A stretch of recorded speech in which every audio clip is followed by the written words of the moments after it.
एकमेकांमधील सगळं वैर आणि भांडण सोडून ठाण्यामध्ये शिंदेंच्या शिवसेनेचे आणि ठाकरेंच्या शिवसेनेचे नेते एका कार्यक्रमामध्ये एकत्र दिसले। सगळ्यांच्या चेहऱ्यावरती आनंद होता। मुख्यमंत्री सुद्धा यावेळेला उपस्थित होते। आश्चर्य वाटलं ना? कारण ऐकाल तर मनापासून हसाल। हा व्हिडिओ बघा।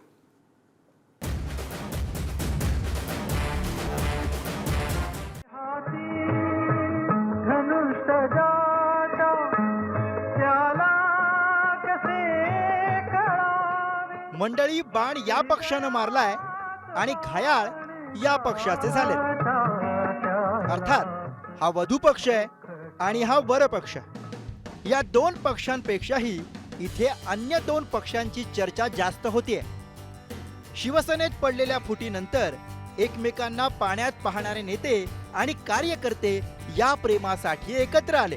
इतर वेळी एकमेकांसमोर उभे ठाकणारे, एकमेकांवर टीका करणारे कार्यकर्ते आणि नेते एकमेकांशी गप्पा गोष्टी करताना आणि आनंदात सहभागी होताना दिसले।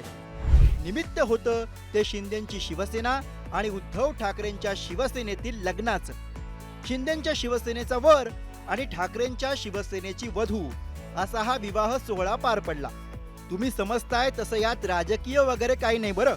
ही कुठलीही युती किंवा आघाडी नव्हे, तर शिंदेंच्या शिवसेनेचे आमदार रवींद्र फाटक यांचे स्वीय सहाय्यक अजिंक्य गावकर आणि ठाकरेंच्या शिवसेनेच्या युवा सेना जिल्हा समन्वयक आरती खळे यांच्या शुभविवाहाचा हा सोहळा आहे। मुख्यमंत्री एकनाथ शिंदे सुद्धा या जोडप्याला आशीर्वाद देण्यासाठी जातीनं हजर झाले। मुख्यमंत्र्यांसोबत आमदार रवींद्र फाटक सुद्धा होते, तर ठाकरेंच्या शिवसेनेचे खासदार राजन विचारे, युवा सेनेचे वरुण सरदेसाई हे सुद्धा या सोहळ्याला उपस्थित होते। दोन्ही बाजूंनी एकत्र असलेल्या जुन्या आठवणी निघाल्या।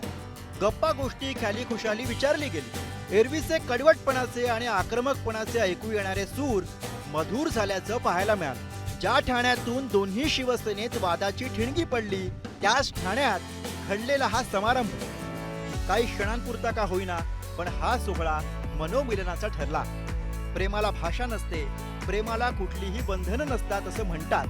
पिढ्यानपिढ्या प्रेमाचं महत्त्व सगळ्यांनीच मान्य केलं। या प्रेमानं अनेक प्रतिस्पर्ध्यांची मनं काही क्षणांपुरती का होईना पण जोडली गेली।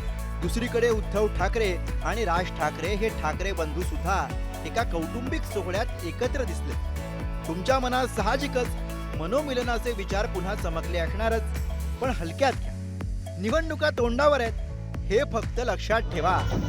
बँड बाजांचा आवाज टेम्पररी आहे, आवाज कुणाचा हे आता दोन्ही पक्षांसाठी परमनंट आहे। आणि ही गोष्ट फुटलेल्या पक्षांसोबतच जुळलेल्या नव्या नात्यांसाठी सुद्धा लागू होणारी आहे। ठाण्याहून निकेश शार्दूलसह ब्युरो रिपोर्ट, पुढारी न्यूज।